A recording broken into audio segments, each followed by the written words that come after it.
I'm Amanda McNulty with Clemson Extension. Today we're at the Florence County Civic Center for the AgriBiz Expo, and I'm speaking with Dr. Matt Smith. Matt, you are the director of the PD Research and Education Center, a big facility, and you've got a lot going on. One thing is you've actually got construction. Tell me what's happening in that aspect.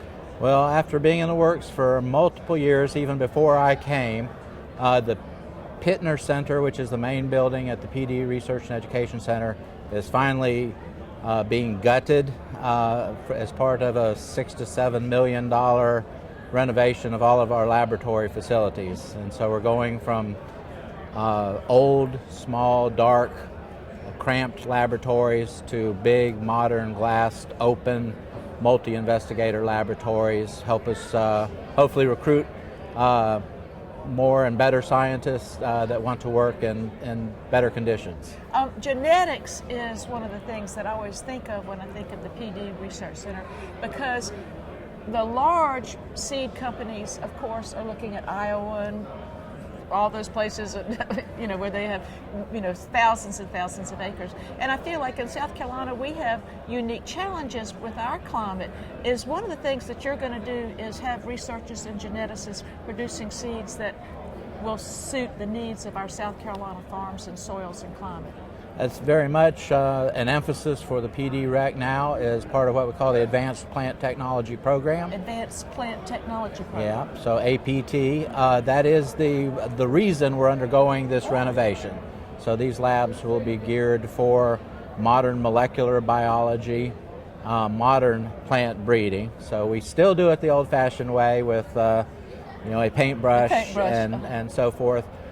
But a lot of that, in order to do standard plant breeding, a breeder may each year have 1,000, 3,000 unique new varieties that from the randomness of the crossing.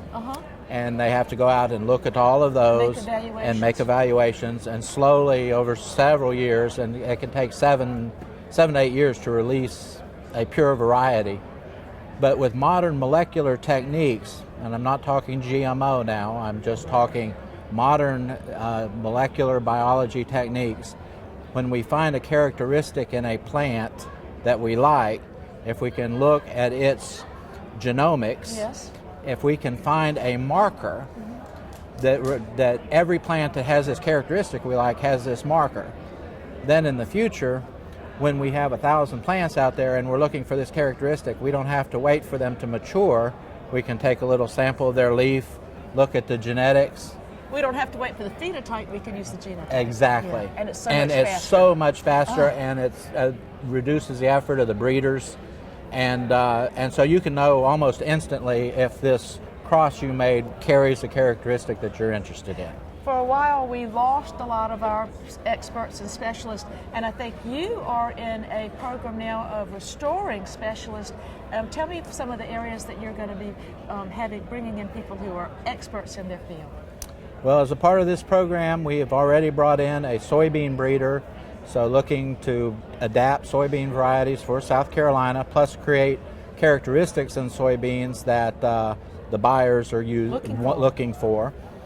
We brought in a peanut breeder peanuts are getting to be a big crop for us. And we have new buying points coming in South Carolina.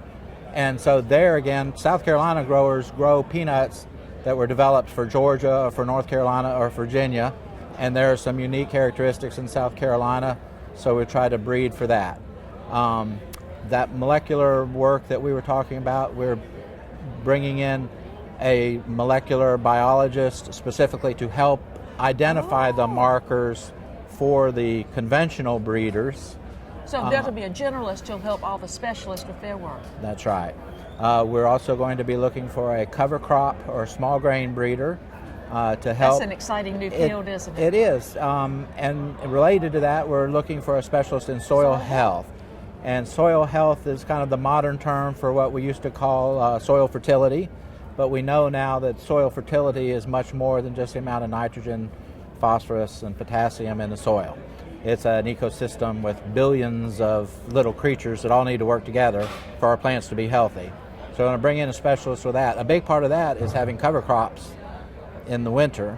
And most of the cover crops that South Carolina growers could grow were developed elsewhere, and a lot of them, they don't mature. You don't get the full potential. We don't get the full potential. We have to kill them out in order to get our early corn in, whatever. So we need to breed cover crops for South Carolina conditions. I always feel like we're kind of in a unique situation here. We have, it's hot and it's cold and it's dry and it's wet. And you seem to feel that for our farmers to be successful, we're going to have to give them a lot of opportunities for crops to plant. Is that kind of one of the things that y'all will be working with? I think that's one part of developing resilient cropping systems for South Carolina, is not relying on the old standards of corn, soybeans, and cotton, all of which can be important and add a lot of income to the farm on any given year. But there are other things where the farmer can be more of a price maker instead of a price taker. So looking for more high value specialty crops, which we already do some. The turf industry, the horticultural, the ornamental horticultural industry in South Carolina is important. But now more vegetables, more farm to market, so farm we're to seeing institution. Our traditional row farmers becoming more creative and more versatile in their production, and we hope that that's going to translate to a more profitable line every year when they go to see the net. At least something brings in some money every year, and so even our conventional row crop farmers can take 20 acres out and do something different and try it out. And we're going to have the genetics and the extension agents and the researchers, the specialists, to help them figure out what would be best for them to use in their unique crop environment situation with the equipment that they have. That we'll be doing at the PD REC and across the state, and in conjunction with some new emphasis on economics at the Sandhill REC in Columbia. It looks like maybe the future of agriculture is going to be a little brighter in 2016 and going forward. And I want to thank you for the leadership and guidance that you're bringing to our new direction. Appreciate it. Glad to be here.